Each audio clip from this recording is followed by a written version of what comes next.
Welcome to beginner friends. అందరికీ నమస్కారం. ఓం నమో భగవతే వాసుదేవాయ. ఓం నమో భగవతే వాసుదేవాయ. భగవద్గీత పారాయణలో ఈరోజు 3వ అధ్యాయము కర్మయోగము. 10వ శ్లోకము. సహ యజ్ఞా ప్రజా సృష్ట్వా పురోవాచ ప్రజాపతిః అనేన ప్రసవిష్యద్వమేషవోస్త్విష్ట కామధో. తాత్పర్యము: సృష్టి ప్రారంభంలో బ్రహ్మదేవుడు మానవ జాతిని వాటి విధులతో పాటుగా సృష్టించి ఇలా చెప్పాడు: ఈ యజ్ఞములు ఆచరించడం ద్వారా వర్ధిల్లండి. మీరు సాధించాలనుకున్న వాటన్నిటినీ అవే మీకు ప్రసాదిస్తాయి. ప్రకృతిలో ఉన్న సమస్త ద్రవ్యములు భగవంతుని సృష్టి వ్యవస్థలో అంతర్గత భాగములే. అన్ని అంశములు సహజంగానే తమ మూల భాగం నుండి గ్రహిస్తాయి మరియు దానికి తిరిగి ఇస్తాయి. సూర్యుడు భూమికి నిలకడ కలిగించి ప్రాణుల జీవనానికి అవసరమైన వేడిమి, వెలుగుని ప్రసాదిస్తాడు. భూమి తన మట్టి నుండి మన పోషణ కోసం ఆహారం తయారు చేయటమే కాక నాగరిక జీవన శైలి కోసం ఎన్నో ఖనిజాలను తన గర్భంలో ఉంచుకుంది. వాయువు మన శరీరంలో జీవశక్తిని కదిలిస్తుంది మరియు శబ్ద తరంగ శక్తి ప్రసరణకు దోహదపడుతుంది. మనం మానవులం కూడా భగవంతుని యొక్క సమస్త సృష్టి వ్యవస్థలో అంతర్గత భాగాలమే. మనం పీల్చే గాలి, మనం నడిచే నేల, మనం తాగే నీరు, మనం పొందే వెలుతురు ఇవన్నీ సృష్టిలో ప్రకృతి ప్రసాదించిన కానుకలే. మన జీవన నిర్వహణ కోసం వీటన్నిటినీ వాడుకుంటున్నప్పుడు వ్యవస్థ కోసం మనం చేయవలసిన విధులు కూడా ఉంటాయి.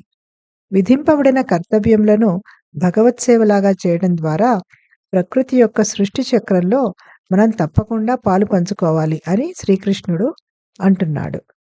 సాధారణంగా యజ్ఞం అనే పదం అగ్నిహోమంతో చేసే ప్రక్రియను సూచిస్తుంది.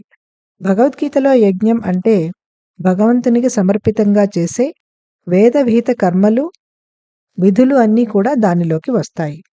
Meaning of the Shloka is: In the beginning of creation, Brahma created humankind along with duties and said, prosper in the performance of these yajnas or sacrifices, for they shall bestow upon you all you wish to achieve.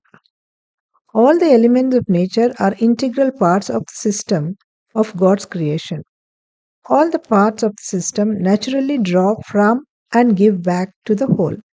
The sun lends stability to the earth and provides heat and light necessary for life to exist.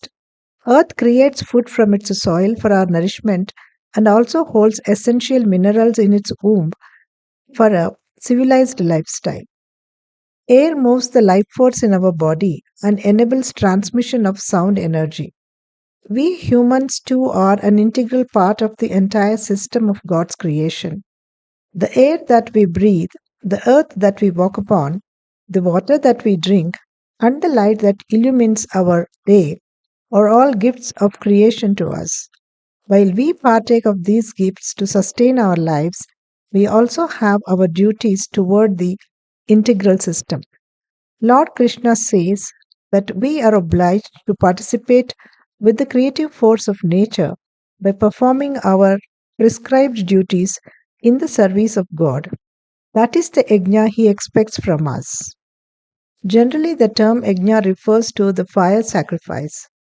In Bhagavad Gita, yajna includes all the prescribed actions laid down in the scriptures when they are done as an offering to the Supreme.